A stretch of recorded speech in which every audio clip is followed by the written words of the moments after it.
Oke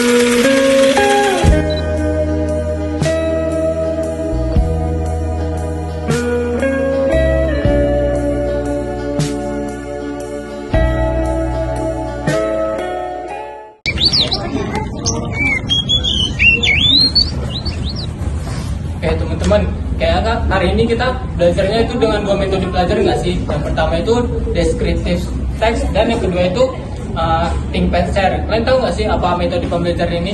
Wah, aku sih baru dengar topik kan bisa ya dong metode itu digabungkan. Sekali, jadi awalnya kita pakai TPS dulu, kita berpikir sendiri lalu berpasangan untuk diskusi.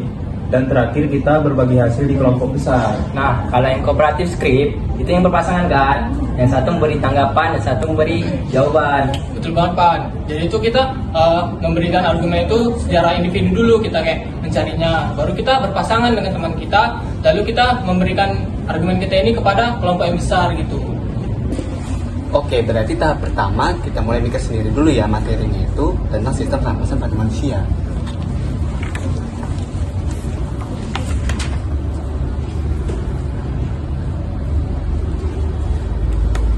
Nah, aku udah paham nih.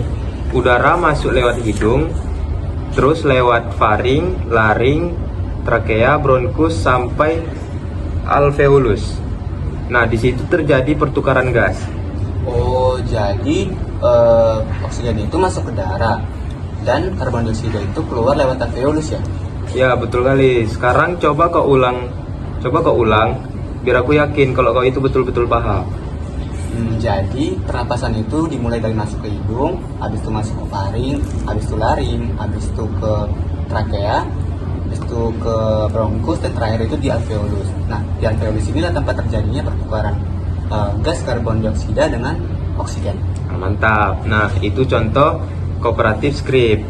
Kau menjelaskan, aku menyimak dan menanggapi.